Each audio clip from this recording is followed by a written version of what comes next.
If you like the sweet science, get ready to talk boxing on the Gloved Fist podcast with top boxing writers Frank Latirzo and Jack Hirsch. Frank, a former amateur boxer out of Philadelphia, writes for NY Fights and can be seen on the Boxing Channel.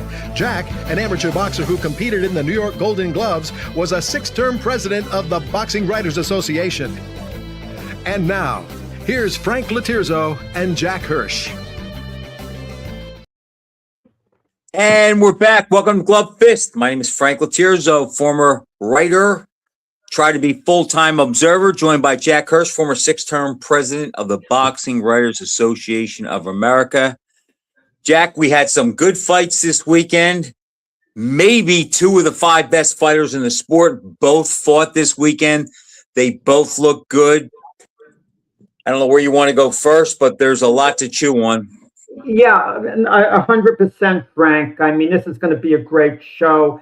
In about 10, 15 minutes, we're going to have on Anthony Joshua's next opponent, Kristian Prenga, and we'll talk to him about his chances against Joshua. But you're right, 100%. David Benavidez. Let's start with him, okay, the monster. He looks sensational. 2 monsters this weekend. 2 monsters, one called the Monster, Monster 1 and Monster 1A. Flip-flop them however you want at this point. And for the first time, Frank, I don't know about you, but I'm thinking David Benavidez, he could compete at heavyweight, I think. If David Benavidez was a full-time heavyweight, would he be the #1 heavyweight in the world? I'm not ready to say that, no. But he would be one of the top heavyweights. He can put on more weight very easily. Okay, he fought at the cruiserweight limit at 200 pounds. I could easily see him coming in 215 to 220, not having to watch his weight at all. And he's got a big skill set. I mean, what do you think? Jack, I thought that he fought a complete fight against Zoro Ramirez. I mean, he won every aspect of it. His hands inside, he's so incredibly fast. He doesn't need much room to punch. I mean, I know we had a guy in front of him with slow hands, but he's strong. He puts them together. He throws a lot of punches. There's nothing not to like about him, Jack. As far as heavyweight, I don't know. I'd like to see him at cruiserweight. It's obvious that Canelo wanted no parts of him. I would like to see him fight Beterbiev or Bivol next. I think they would be outstanding fights. I always liked him over Beterbiev. I wasn't sure about Bivol before. I thought I favored Bivol. I don't know about that. Now, all I can say is this. David Benavidez is an emerging star. I think he arrived this weekend as far as a stoppage win over a guy that's never been stopped. And Jack, look, there's not one negative thing you can say about his performance. He did what he was supposed to do and then some. Frank, you yourself, you don't like when fighters are going up and down in weight.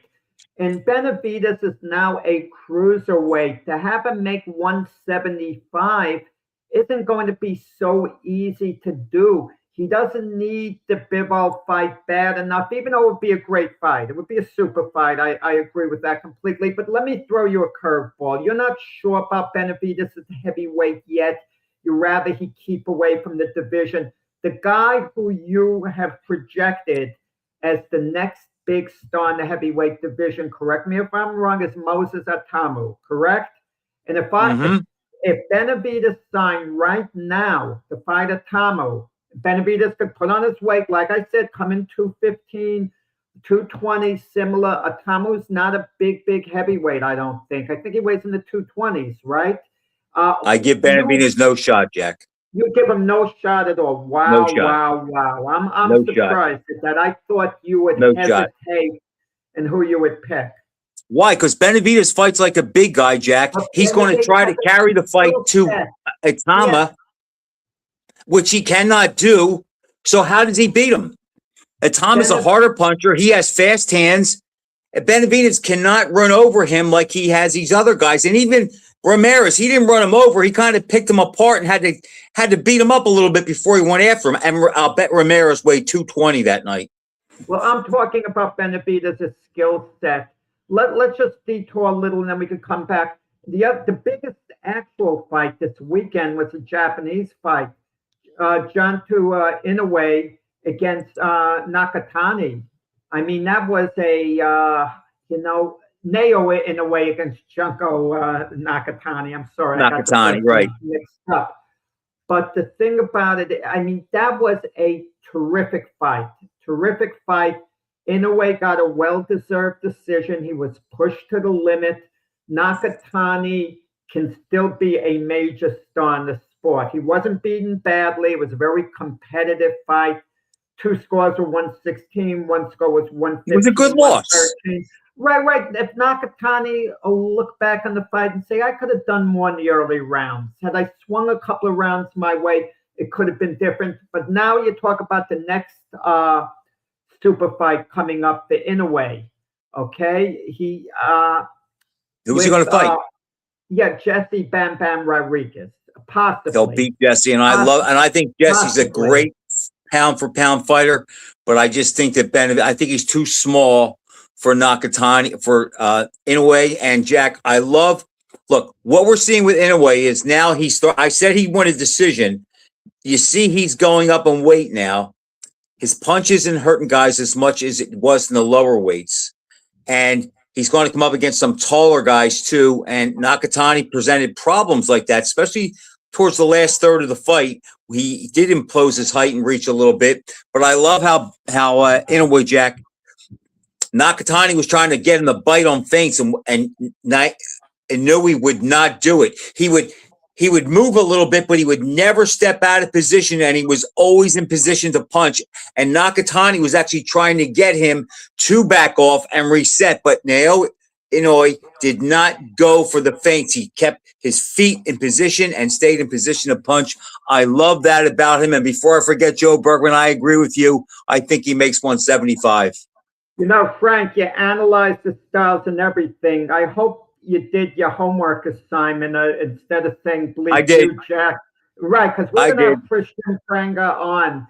And is there any way we're going to tell him? There's always a way to beat someone. I don't care who the fighter is, Frank. There's always a door that could possibly be opened. Even if it's a 1% chance, a fighter has to be put in a position to win, unless he's so superior to his opponent that he could win on talent, and improvise on the spot. But against Anthony Joshua, I mean, who we're going to be talking about in a little while with Kristian Prenga, Joshua is flawed. You've pointed that out. As talented as Joshua is, he does have flaws. But the question is, his opponents, do they have the right style to take advantage of those flaws? Does it play to their strengths? I watch Prenga, okay, and he does have some power, okay? But with Anthony Joshua, it's the same no matter who the opponent is. If you come out and you throw at him, you will put him on alert mode, and he will not bother you as much because he's afraid or he has trepidation about what's coming back at him. So if I'm fighting him and I can punch a little bit, I'm coming out in the first seconds of the fight and I'm throwing a kill shot to his head to let him know I'm trying to take your head off, because he likes the way he fights, Jack. He likes everything in front of him. He likes the table set. He likes things to go nice and slow, and he likes to dictate like he did with Jake Paul. He wants to be careful and just set up that big right hand. I'm going to put him on notice and let him know every time something happens, I'm going to grab you. I'm going to push you. I'm going to try to take your head off. I'm going to try to make it as ugly as I possibly can to rattle Joshua. Well, we have Prenga's manager, Keith Sullivan, who's going to be coming on with him. I'm not sure is Prenga on right now. He's scheduled in a few minutes, but Keith is backstage. Let's bring him on now, Keith Sullivan. And if Prenga's ready, obviously him as well. Keith Sullivan here. Keith, is your fighter on 5-10 minutes? Hi, Jack. Hi, Frank. Thanks for having me on. And thanks for letting Kristian come on and speak tonight. I just spoke to them. They left the gym about 15 minutes ago, and they said they'll be on time. So they knew they had to be on at 7:10, 7:15. So they'll be on any minute, I suspect. First, I want to congratulate you fought, and I'm sure Frank does as well, for a heck of a managing job. How on earth did he get you fighting this fight? Frank and myself up on things. He wasn't on our radar to think he could possibly get a fight with Joshua. I mean, how did you pull it off? I'll back up the story a little bit to a couple of years ago. When I was in law school and college, I used to bartend. And everybody, I was going to law school and going to college, but everybody else that worked in the nightclubs and the bars with me, they were wannabe actors. And they would come in every week and tell me about their week of all the rejections they went through, all the closed doors that they had shut on them. So when I became a manager, I borrowed from their stories. And I said, I'm never going to be too egotistical, too embarrassed, or too ashamed to be rejected. So religiously, and you can check with the matchmakers for all the major promotional companies, every 6 to 8 weeks, I check in with them and I say, I have this list of fighters. Can you use them? Can we match them up? And I look at their cards and I say, this guy would be great in this jurisdiction because he sells tickets. And I just keep knocking on the door, knocking on the door, knocking on the door. And I end every conversation with them. One day we're going to do business. And Kevin Rooney called me up and said, you always said one day we're going to do business. Kevin and you're Rooney right. Jr. Kevin Rooney Jr. I don't want Kevin Rooney Jr. Correct, with Matchroom, the matchmaker for Matchroom. Right. And he called me up and said, you've always said we're going to do business together, and you're always hounding me. And I apologized to them. I say, I'm shameless. I'm not shameful. I'll be back in a few weeks' time. And you just keep on top of the promoters, and you kind of stay in their front of their mind. And when an opportunity comes up on their end, they think of you and they reach out to you. So that's how it happened. I love that story. I think that's a life story right there. Follow up, stick to it. Look, I know so many guys in business today, they get calls, they don't follow up. Where like that today, that you need to do that. And the fact that you didn't get discouraged, and it's an old boys club, you may not be part of the club yet, and you have to keep working like that. I think it's great. I didn't know that story. I love hearing that dedication and that fortitude to stick to it. I wish you guys nothing but the best of luck. And I'll tell you this much. Look, you're a big underdog. The other guy is a very talented guy. But Keith, let me tell you something. Because you're in the boxing game, that Anthony Joshua fights with trepidation and a little bit of fear. And if he thinks something big is going to come back at him, he will go into alert mode and he'll look for the perfect opportunity to set up his right hand. Look what he did with Jake Paul, because the threat that he could be embarrassed by a guy like Paul has not left his head. Anthony Joshua can be defeated mentally. He may have more horsepower than your guy. He may be the better thoroughbred, but there's a path to beat him, because up here he is flawed. If you can put that seed of doubt in his head early, you have nothing to lose. You're not supposed to win. You have nothing to lose. I look at this fight as a lose-lose for Anthony Joshua. If he wins the fight, he was supposed to win the fight. Nobody gives him any credit for fighting Kristian Prenga and winning. If he loses the fight, he's done. He's finished. He has to go into retirement. If he can't win this fight, there's no way he goes on to fight Tyson Fury. No way. Absolutely no way. So this is a lose-lose. And I think, to your point, he is mentally fragile. And let me tell you something. Kristian Prenga is the complete opposite when it comes to the mental game from AJ. He is a completely confident fighter. Now, remember this, Keith. Just one thing, Jack. And Keith, remember. Take your time, Frank. Keith, remember, you guys aren't getting a decision. Yeah, I know. I mean, because the Fury fight's made. I know the jurisdiction. I know. The game. It's cooked in. But Anthony Joshua can be stopped. He can be stopped. And if you hit him and buzz him, he will not bother you the rest of the fight. Yep. No one breaks down styles of fighters better than Frank Laterzo. I mean, I would recommend anyone go to him for that type of breakdown.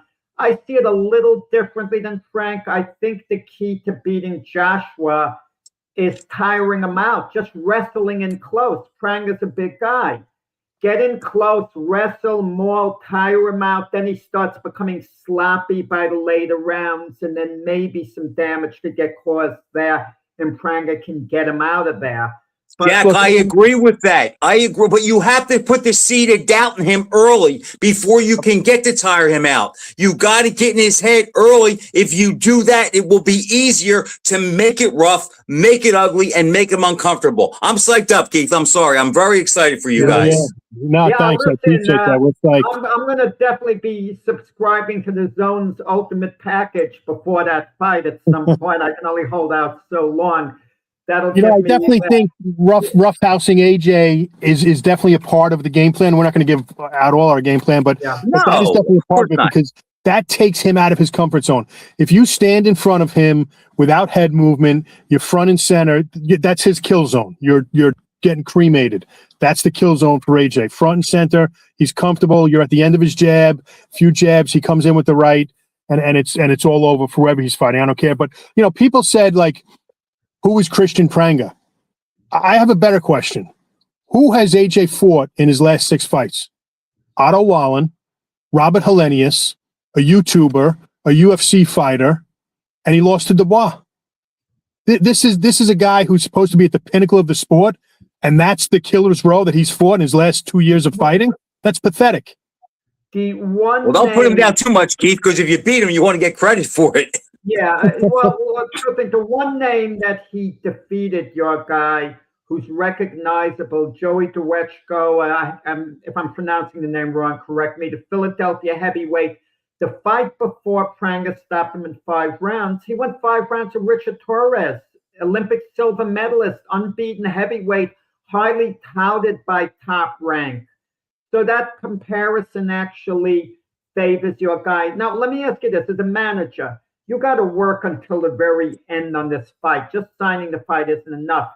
And the feeling is your guy can't win a decision. That's the feeling. But you have to psych yourself to think we can win a decision if we have to. And now it's the judges. How hard are you working on the judges? Is the referee a lot more important in a fight like this than the judges? I think they're equally important because it is going to be 2 big heavyweights. It's going to be a lot of roughhousing in there. I think the referee is a critically important component of the officials. But, as Frank pointed out, like Matchroom is running the show. This is Matchroom's prized possession. I don't think Eddie Hearn likes anybody more than himself other than AJ. That's the one person he would put ahead of himself. And I know the jurisdiction we're in. I know the venue we're in. I know the commission we're dealing with, the Saudi Arabian commission that's in bed doing business with Matchroom. So I get that the deck is stacked. I don't see this fight going to a decision. I don't either. Either way. Kristian, we're not naive. We know what the statistics are. We look at the betting line. We've watched the tapes. But this is heavyweight boxing.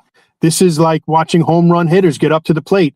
One swing of the bat, one throw of a punch, it can change a person's life for good or bad. And you're going up against the guy who you can put the seed of doubt in his head. I mean, think about the pressure on him. Like you just said, Joshua was supposed to win. If Kristian throws some big shots at him and makes him a little leery, he's going to start thinking, hey, wait a second, I can't lose this guy. I don't want to get caught and stopped by this guy that nobody knows right now. It's like, Jack, I disagree. You know what? Sure. Beat the hell out of him the whole fight and get the decision. But you know what? You have to go with a mindset that you're probably not going to get it, and you got to take it out of the business hands. Oh, no, I'm talking about Keith as a manager has to motivate himself, which I know Keith will do beyond a question of a doubt, to get the right judges. It's unlikely any judges you get that it's going to either go to a decision or be that controversial, that close nip and tuck. But then again, you could never tell. Who would have thought with Tyson Fury and Francis Ngannou, the judges were going to be pivotal? We would have thought they'd be completely unimportant in that fight. So you kind of never know in that respect. I just thought of a greater gimmick. If Frank's thing is to unnerve Joshua, if you could somehow arrange this for Tyson Fury, for the ring introductions, give him a corner spot. He won't actually work the corner. He comes out with Prenga and they're both staring at Joshua. It might, throw Joshua off his game a little. That could be kind of Hail Mary. And Fury would never partake They of that, Jack, because Fury wants Joshua to win because that's the big money. Fury is crazy enough that he might actually want Prenga to win. Jack, to your point, Jack, and Prenga just texted me and said they're trying to log in now, so hopefully they'll be on in a minute. I thought about that. Let us know when they're on. Okay, I thought about that strategy of using Fury to outpsych AJ, but to Frank's point, I said, no, Fury wants that AJ fight. He wants the big bucks more than anything. Right. So he doesn't want Prenga to win this fight. He wants Prenga to beat him up over 12 rounds and not get the decision. Now, you have a rematch clause with Joshua if you win the fight, but the length of the rematch, what does it have to take place within what time frame? I think it's within 6 months. But I to be honest, if Prenga wins this fight, AJ's done. Mark my words. There's not going to be a rematch. There's not going to be a Tyson Fury fight. I would agree with that. I don't know how he comes back from that. What's with Prenga? Let's say he does win the fight, then there's no AJ fight, no rematch. Line him up. Kristian Prenga's on. Let's bring him on now. Hey, Kristian, and he has a translator. What's his translator's name, Keith? Sammy. Translator's name, Sammy. How you doing, Sammy? How's it going? Hey, Sam. Jack Hirsch. Hey, Kristian. Co-host Frank Laterzo, and obviously, the man on the bottom of the screen, Keith Sullivan. Congratulations on getting such a big fight. Would you have thought a few months ago you're going to be the center of the boxing world in July that weekend? You're going to be all over. You're going to be center stage. You're going to be the main actor, main figure, perform on Broadway. I mean, how does it feel? Urime thot që ke marrë peshën me AJ-n, është diçka shumë e madhe, a kishe menuar ti sot para 3 muajve për shembull, me pa thonë se kjo do ndodhte që kishe më konë këtë pikë ku je tash. Faleminderit shumë për urimin. Me thënë drejtën nuk është se e kam menuar me qenë ka shpejt atje, por është se kam vite që punoj rradhës për këtë e kam prit këtë.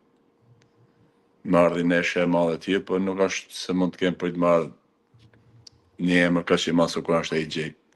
Edhe jam shumë krenar që më ka ardhe fight. Thank you so much for the wishes, he says, and he's been working hard and been working towards this for a very long time, and that was his goal.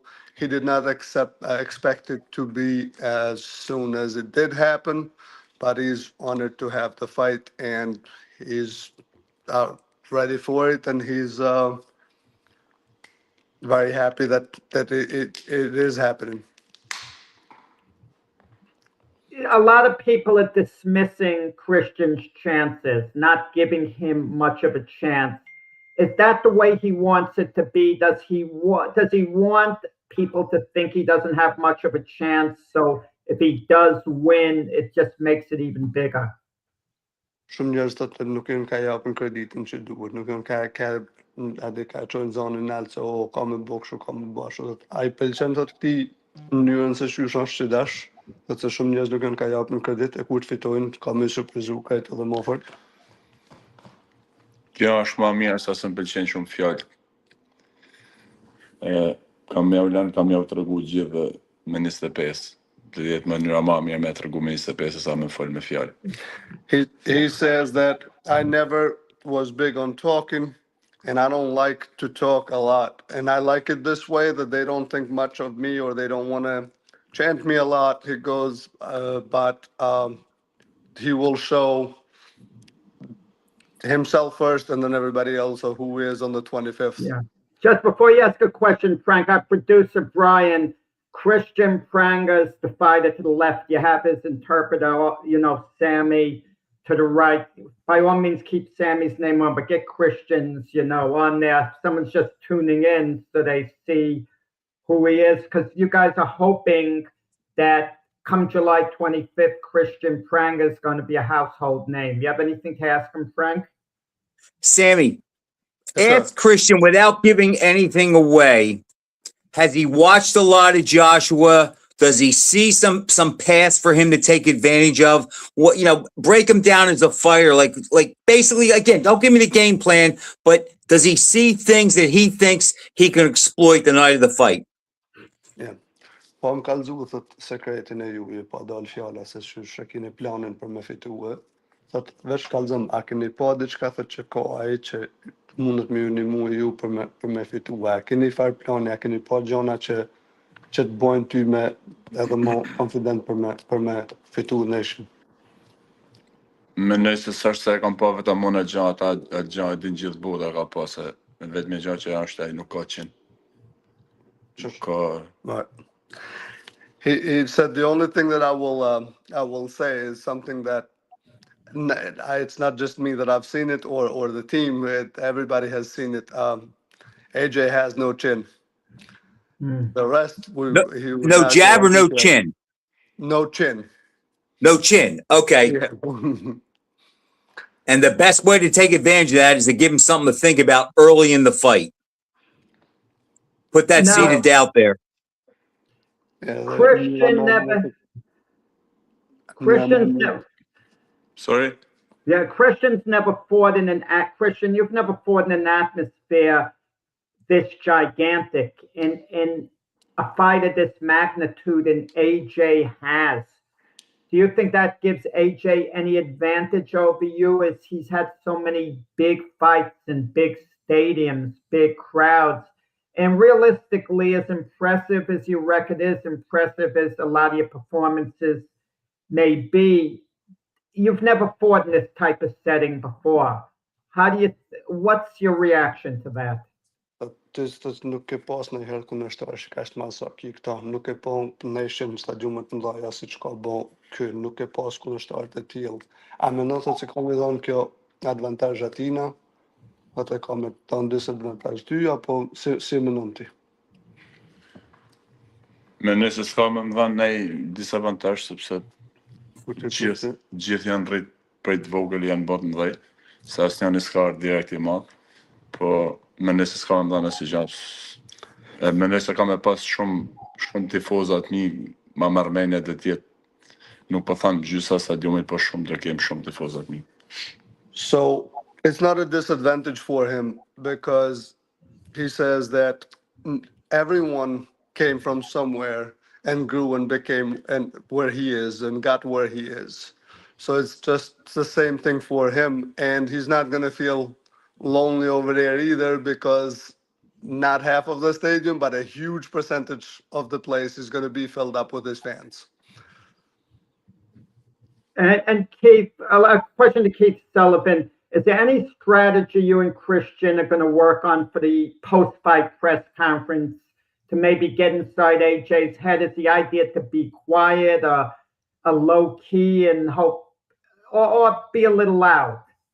You said post-fight, but I think you mean pre-fight press conference. Pre-fight, right. Pre-fight.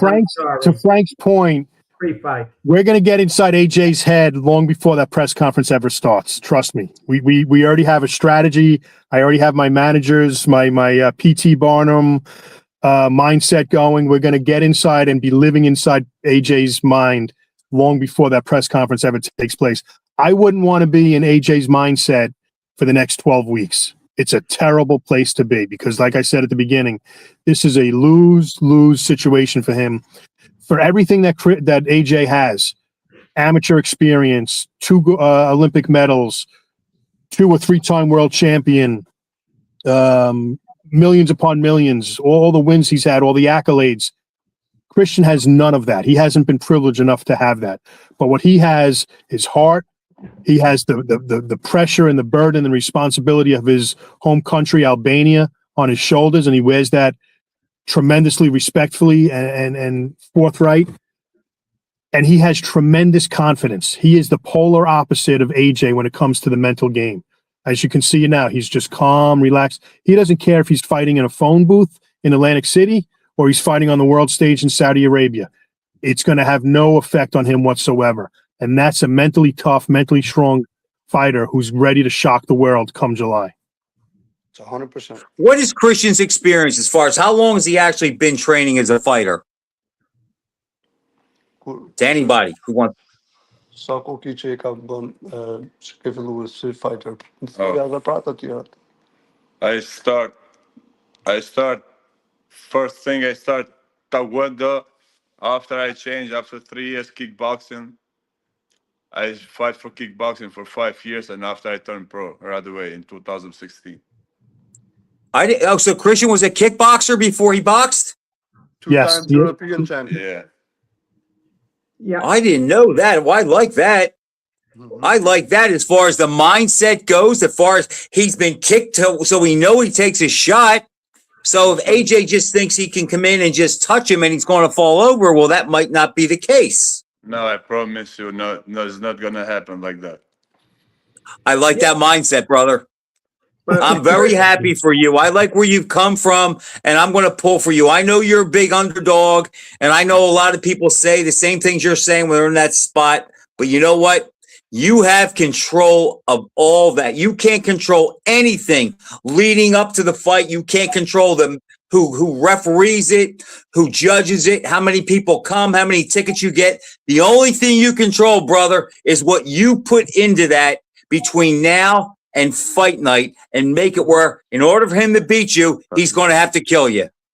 John, you're turning my Thank you. co-host into a fan. I mean, Kristian, he's supposed to be impartial. He's I'm like coming. a fan. He goes, I wish you the best of luck. Don't get me wrong, I but really appreciate Frank it. became a fan.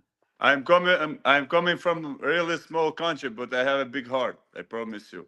You do, but I like where I love your mindset and where you're coming from. It's like I would love to see you take care of it, take care of this. And it's like, look, I like Joshua, but he's had his time, and I think he's a flawed fighter. And Jack will tell you, I've been saying that since we've been on this show. It's like you get in his head, you put something on him. Let him know that this is not going to be a fun night, and you are one exchange away from being knocked out. And then you get in the back off a little bit, then you go get him. Did you, Kristian? Easy for me to say, I know, I'm not fighting him. Ajo ka pas kohën e vet, tash koha jote, sa të filloj ndeshja, thot me fillu Oh, me fine, bërë moment. pasposhë, me ra I herë, me dit ai si, okay, edhe një punch edhe në çon tokë, Yeah. thot, kaq ka me. Yeah. We're only going to keep you on a couple of more minutes because we know you're in training and you were good enough to come on. But in your wildest dreams, a few months ago, considering all the venues you fought at, in your wildest dreams, did you ever think you could get a fight of this magnitude all of a sudden? And a lot of credit we have to give to your manager, Keith Sullivan. I mean, for getting a fight like this, I don't know how he pulled a rabbit out of the hat to get it, but, you know, one way or another, he got it done, you know, whether he got lucky or whether he's a genius, doesn't matter. The bottom line is, you know, you're having really the opportunity of a lifetime here. So do you feel an absolute urgency, more so than in any other fight, that you absolutely have to take advantage of this opportunity because it might never come again if you don't take advantage of this? Thot para disa muaj, thot një në randrat më të mëdha atu, më të shmenë, thot a kështë me në herë, kështë mund me pas atë anë që kemi bo neshin që ta, në këtë vend ku I ke bo. E dyta, e dytë me thot që punën më të mëdhe më hanë ka siguru e Keith, ka nuk e di a kanë me fat, është vetë shumë I mirë, po që ka siguru këto, është e pa besueshme që e ka bo. Edhe, and what was the last one was what? Is there an urgency that he yeah. feels he absolutely has to win this? Because if he doesn't, he might never get an opportunity like this again. Atje aki thot pak më për sepse se është shansi I madh si tu ka dhënë mos me fitu që ta thot nuk vjen më shans sikur shkën dorë. Nuk është se kam menu para 3 muaj se më vjen kjo neshje, me thënë drejtën, se kam prit me bo neshje edhe një ka për more fights. Po erdhi edhe unë besoj shumë Zot edhe ma ka pru I madhe Zot, jam lut gjithmonë çdo ditë çdo natë jam lut për këtë. Për kjo edhe ma solli I madhe Zot. Okay. Ndërsa e dyta sa për Keith mendoj se Keith është Chelsea. Okay. So he did not, even on his dreams, the wildest dream, he did not think that this will happen as quick. But he said in my head, I was definitely thinking a couple more fights, and then soon enough, I'll be into something like this, like either this or something different, but close by. He's a big believer in God, and he prays a lot, and he feels that has a big part on his where he is right now and where he's going. He prays day and night, and he's a churchgoer regularly, has always been. So that's a big part. As far as Keith, yes, he is a genius, and Keith is the key to all this. He opened the door. Okay, well, Frank, before we let Kristian go, do you have any last thoughts, any last question to ask him before we let him go? Because he is in training. We don't want to keep him here too long. Thank you, sir. Best of luck to you, and put the seed of doubt in his mind early and just let him know I'm not the easy win you think I am. Thank you, brother. Thank you. Jack, let me just add one thing before we go. I also am devoutly religious, and Kristian and I share that in common, and we're doing a lot of praying that we're going to win this fight, and bigger things are going to happen beyond this. But beyond just praying, we're preparing, because you can't just say a prayer. You got to prepare as well. We're bringing in Scooter as our strength and conditioning coach, one of the best in the game. Great. Scooter Honig is great. Yep. I could vouch for him. Great. And Kristian has worked with him in the past, and they've gotten along. Kristian's coach, Muhammad, he does some strength and conditioning, intense strength and conditioning with Kristian as well. So we have that. We have a nutritionist coming on board, and we may bring a sports psychologist to do some visualization drills with Kristian as well. We're going to see him. We have a massage therapist working with him. So we're putting everything into this camp to give him the best opportunity to win on the world stage in Saudi Arabia in July. Sure. That sounds great, man. The only thing you control, brother, is what you put into it. And Anthony Joshua was going to look to end the fight with the right hand. Take that away from him, and you have a great shot. Yep. That's the plan. Kristian Prenga, hopefully, by this time next year, you're going to be on the show and we'll say World Heavyweight Champion Kristian Prenga. We'll have a title to put before your name. Sammy, we really appreciate you. Thank you, my brother. Thank you. Yeah. Thank you. Thank you. Appreciate you. Thank you so much. And Keith, all the best, guys. Thank you, brother. All the best. Thank you for having us on. And this is the first interview.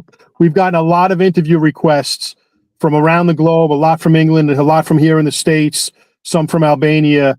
And we haven't let Kristian speak to anybody because we promised Jack and Frank that he'd come on your show first. So, correct. Yep. He'll have more interviews later on in the week, but we wanted to make sure you guys had the first crack at him. But listen, Kristian, after you beat Anthony Joshua, don't get too big where you'll forget about us to come back in the future, though, okay? No. Well, no, we know you won't. We have a saying where we come from that we're always with our feet in the ground. We don't get like that. So nope, we won't forget I know. Okay, best of luck, guys. Good luck. Well done, guys. Keith, good job. Good job. Thank you all. Thank you. Take care. Okay, Keith, thanks a lot. Just a minute. Yeah.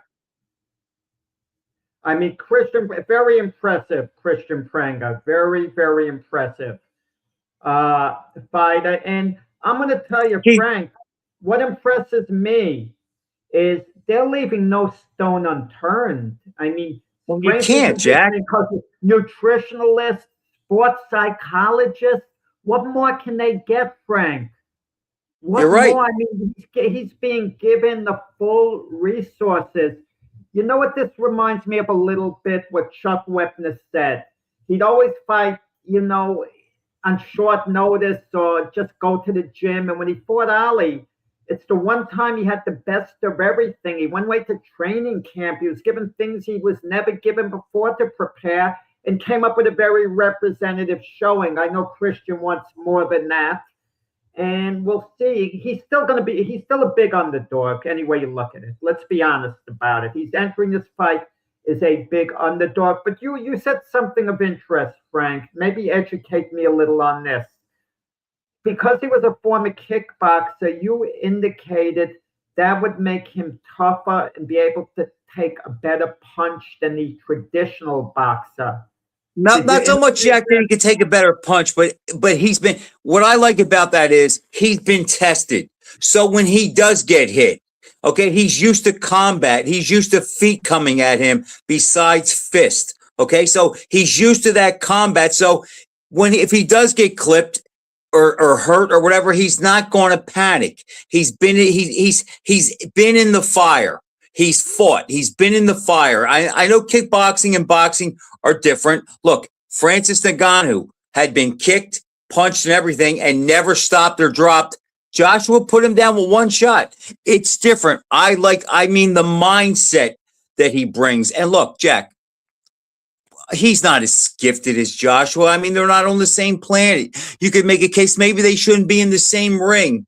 But with Anthony Joshua, there's that one cog in the armor, and that's big. That's big. Anthony Joshua he has so much to fear. He has the big fight with Fury. He has the thoughts of getting embarrassed by a guy that has no name, that nobody knows, by getting maybe stopped by a guy who we know he picked because he thought he could beat him. It's like he went to the restaurant and said, I'll have a little of this, a little of that, and a little of that. And when you put it all together and they bring the dinner out, it's Kristian Prenga. Okay, so he has all that going against him. And this kid, I did watch him, Jack. He's not fast. He's not a great boxer, but he does have some power, and it is heavyweight boxing. So it's a one punch away. But we got to consider this too. Joshua's camp Matchroom, not Joshua himself. Eddie Hearn, Matchroom, their scouts or whatever. They're the ones that picked Prenga. Okay? I mean, Prenga obviously didn't pick Joshua. Prenga would have taken any big fight, I believe. Right. Because that's the position where he's at on the totem pole. They would have fought Tyson Fury, for example. Right. Whatever. But could Anthony Joshua have picked someone else that could have been safer? I mean, for Anthony Joshua, this is a tune-up. That's how it's going to be regarded. And the reason they're announcing the Tyson Fury fight is taking place, in part, is so no one can criticize Joshua fighting Prenga because he's already supposedly set to fight Fury based if he's going to win this fight. But what's interesting, too, if Prenga should upset Joshua, Keith Sullivan said, no, Joshua wouldn't want a rematch. He's done. And we wouldn't be obligated to give him the rematch. It has to take place within 6 months, too, okay, supposedly. So that would be a quick turnaround if that were the case. But I kind of wonder if Joshua just has a bad night, that they go at it again. Is Joshua really done if he loses this fight? I would think that he'd retire. I do. I think he'd retire. That's what I think. What would the sense be? He has more money than he can spend. Why would he continue? His goal would be he wants to be the champion. It's like if he cannot beat Kristian, then it's over. It's over for him. So it's like I don't think he fights again. But Jack, look, let's be honest. And we basically said this, but we didn't. He was picked because they see him as an easy win. And look, yeah. That's what based on this little bit of tape I saw, if I was lining up a guy to fight Anthony Joshua, knowing what's all on the line for him that he has to win, I would pick a guy that's big, a guy that's not terribly fast, a guy that's not elusive, a guy that he can hit, a guy that's going to try to knock him out so he doesn't have to go look for him to land his shot. That would be the menu I would order from. This guy has it. But if he has a chin, he can get Joshua rounds. And the more rounds, the more pressure goes on Joshua. If he has a chin and he doesn't crumble with that, like, say, Otto Wallen did when he got hit with the first big right hand, or the way, who was the guy that Fury knocked out in one punch that Joshua took 3 rounds, but it was like first time he hit him? Who was that guy? I don't think he fought again. Ngannou? No. I forget, Jack. These years run together anymore. But the point Fury did is, what?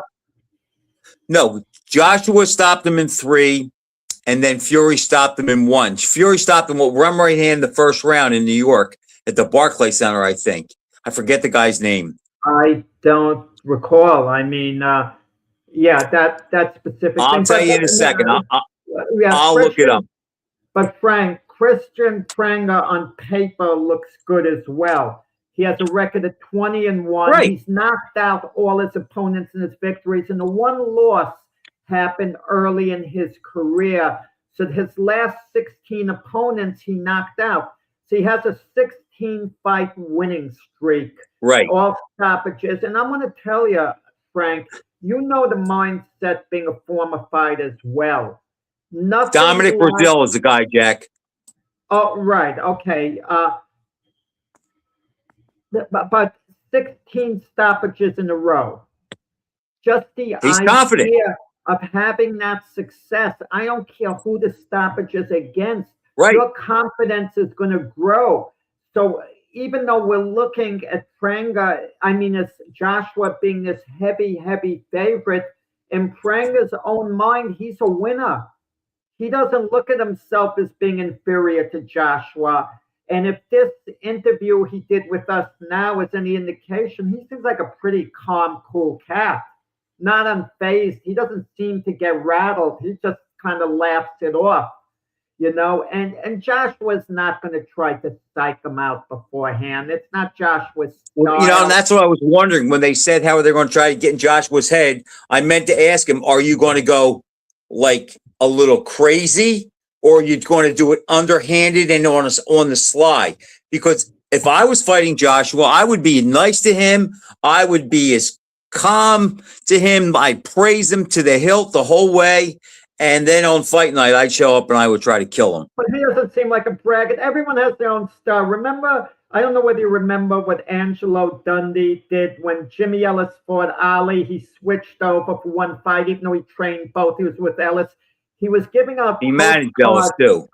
Right. He was giving out postcards, Angelo Dundee, to anyone who could of Ali being knocked down by Frazier. And this postcard said it happened before and it can happen again. And kids were running up to Ali to get it autographed.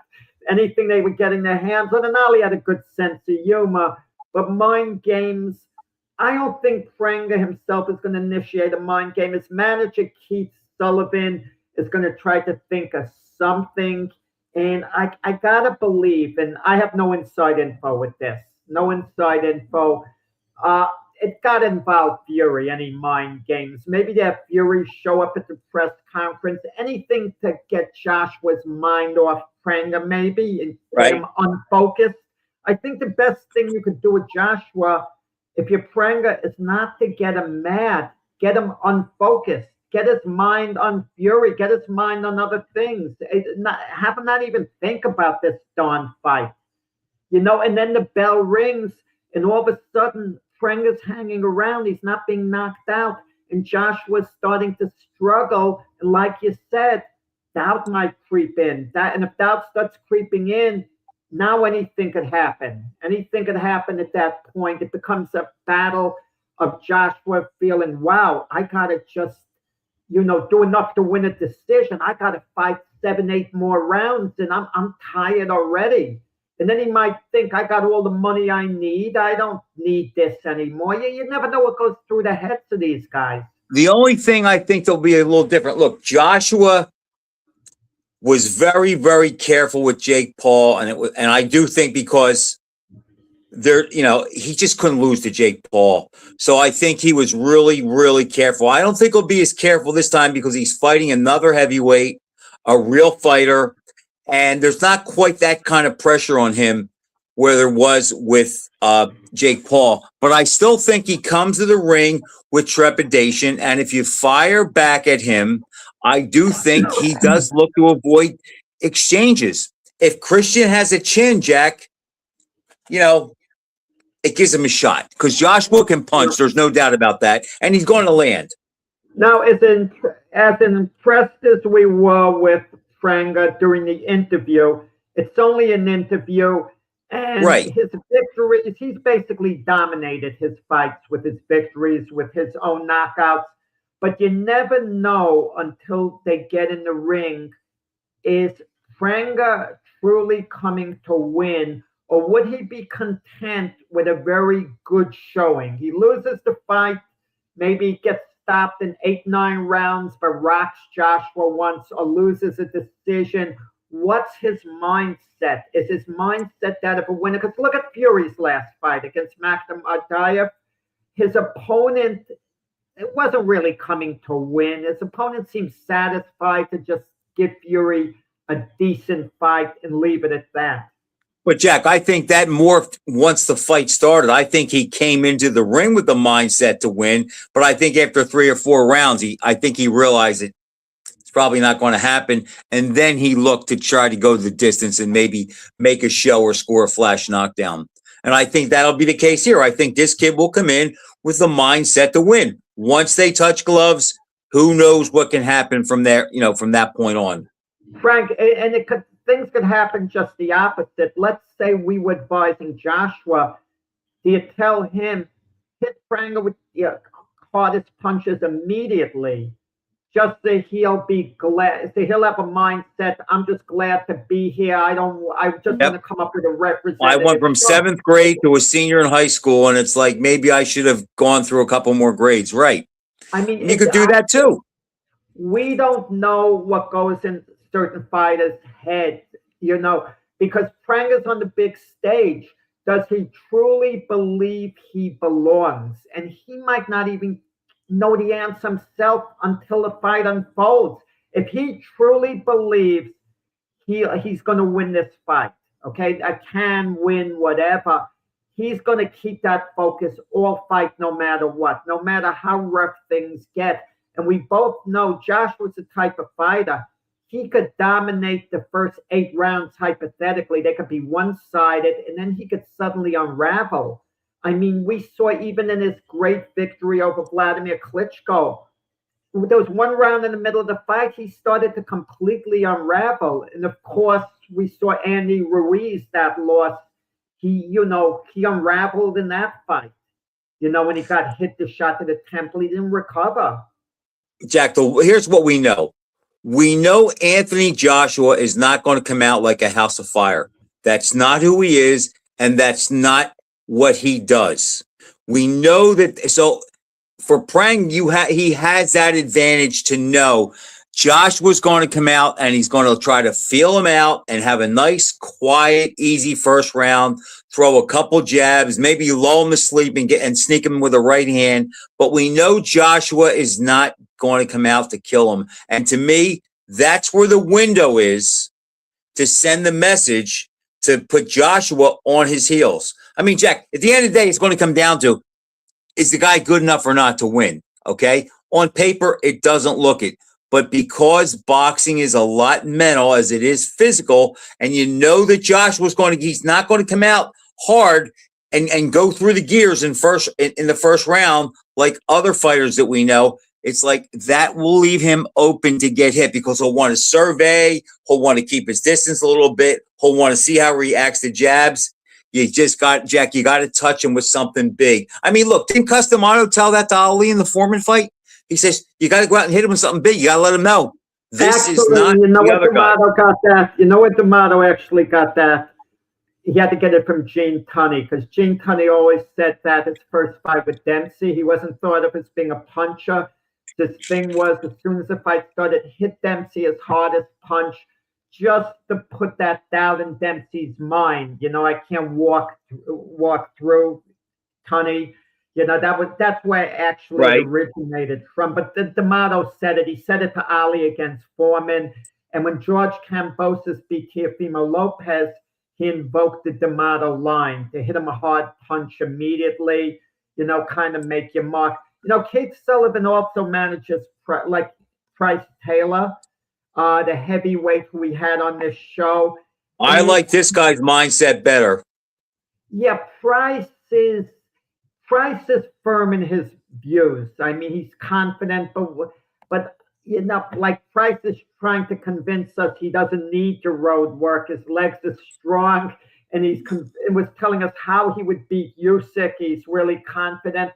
I don't think Prenga is as analytic. I think Prenga is going to go through a training camp, get into great shape, train as hard as could be, and they're going to have a strategy, and then he's going to try to carry that strategy out.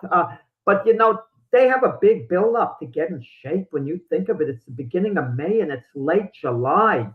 That's when the fight is, late July. I was just going to ask you. I knew it was in July. July 25th. So if you keep training all the way through, man, oh, man. So he's got all May, all June, all July, basically. Yes, Prenga is going to be in great, great shape. He's always in shape anyway, but now he's going to have the best of everything. He's going to be in incredible shape. I wonder with Anthony Joshua, how hard he's going to be training. I have no doubt Joshua is going to be doing training. I think he's a gym rat, Jack. Yeah, I think he's dedicated. But, you kind of wonder, is Joshua's mindset, I'm going to train the last 8 weeks. The last 8 weeks would make it the end. Well, that's actually a long camp if he trains 8 weeks. But yeah, maybe not a camp or whatever. Who knows? Who knows? But everyone. But he can't have that, Jack. He can't have that mindset because he's been upset before.